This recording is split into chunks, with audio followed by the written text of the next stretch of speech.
Hello viewer, ধারাবাহিক বাংলা ব্যাকরণ ক্লাসে আপনাদের স্বাগতম। আমরা গত ভিডিওতে আলোচনা করেছিলাম বাংলা ভাষার বিভিন্ন রূপ ও রীতি এর কথ্য ভাষা নিয়ে। আজকের ভিডিওতে আমরা আলোচনা করব বাংলা লেখ্য ভাষা নিয়ে। আশা করি ভিডিওটি ভালো লাগবে।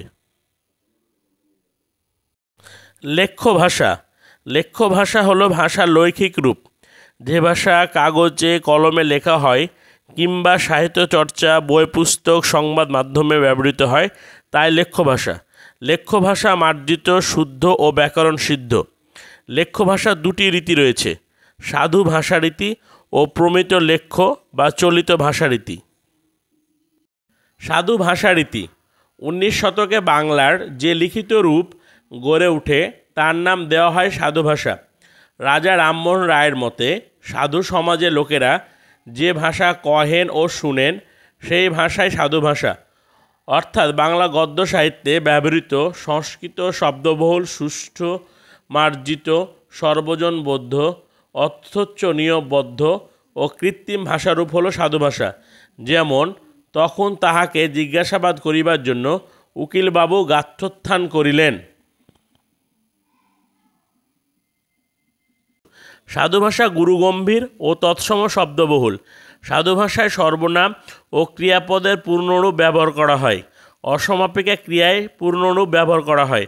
সাধু ভাষায় অনুসর্গ পূর্ণরূপে ব্যবহার করা হয়। এ ভাষায় সন্ধি ও সমাসবদ্ধ শব্দের প্রাধান্য থাকে।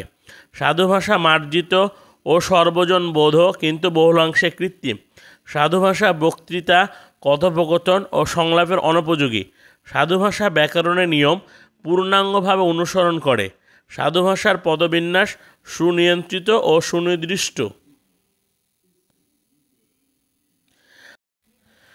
প্রমিত লেখ্য ভাষারীতি মানুষের মুখের কথার মার্জিত লিখিত রূপই হল প্রমিত লেখ্য ভাষা। কলকাতা ও ভাগীরথী তীরবর্তী অঞ্চলের জনগণের মুখের ভাষা শিক্ষিত বাঙালি সমাজ কর্তৃক গৃহীত হয়ে প্রমিত লেখ্য ভাষারীতির বিকাশ ঘটেছে। প্যারীচাঁদ মিত্র, কালীপ্রসন্ন সিংহ, রবীন্দ্রনাথ ঠাকুর প্রমুখ সাহিত্যিকগণ সাধু ভাষার বলয় থেকে বাংলা সাহিত্যের ভাষা প্রমিতকরণ করার ক্ষেত্রে বিশেষ অবদান রেখেছেন। 19 শতকের দ্বিতীয়ার্ধেই বাংলা সাহিত্যে প্রমিত লেখ্য রীতির প্রচলন শুরু হয়। এ সময় প্রগতিশীল লেখক তৎসম শব্দবহুল সাধু ভাষার গদ্য নিছক পণ্ডিতি গদ্য হিসাবে আখ্যায়িত করে জনসাধারণের মুখের ভাষা বা কথ্য ভাষা ব্যবহার করে গদ্য লেখা শুরু করেন। প্যারীচাঁদ মিত্রের আড়ালে ঘরে দুলাল এর প্রথম প্রয়াস। তারপর কালীপ্রসন্ন সিংহের হুতম প্যাঁচার নকশা এ প্রয়াস আরও গতিশীল করে। দুটো রচনাতে খাঁটি বাংলা কথ্য ভাষার ব্যবহার থাকায় সুধীমহলে এ ভাষা গৃহীত হয়নি। এরপর রবীন্দ্রনাথ ঠাকুর তার চিঠিপত্র ও ডায়েরিতে এ ভাষাকে গ্রহণ করায় সুধীমহলে সাড়া পড়ে যায়।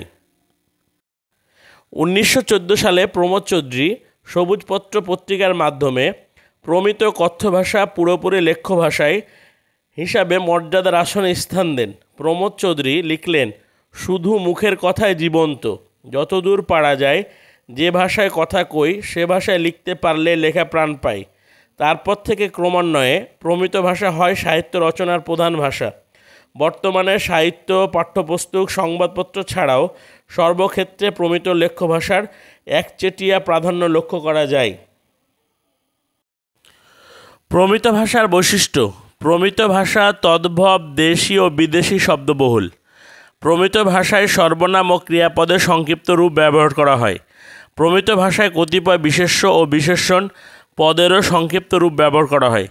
প্রমিত ভাষার অনুসর্গে সংক্ষিপ্ত রূপ ব্যবহার করা হয়। প্রমিত ভাষায় সন্ধি ও সমাসবদ্ধ শব্দগুলো ভেঙে সহজ করে ব্যবহার করা হয়। প্রমিত ভাষা সাবলীল, চঞ্চল ও পরিবর্তনশীল। আজকে আমরা আলোচনা করেছি লেখ্য ভাষা এবং এর বিভাজন সাধু ভাষারীতি ও লেখ্য ভাষারীতি নিয়ে। আশা করি আমরা 2 পর্বে কথ্য ও লেখ্য ভাষারীতি নিয়ে যে আলোচনা করেছি তা সবার বোধগম্য হয়েছে। ভিডিওটি লাইক, শেয়ার ও কমেন্ট করতে ভুলবেন না। চ্যানেলটি সাবস্ক্রাইব করে রাখুন ভবিষ্যতে আরও বাংলা ব্যাকরণের নানা ভিডিও পাওয়ার জন্য। ভালো থাকবেন, ধন্যবাদ।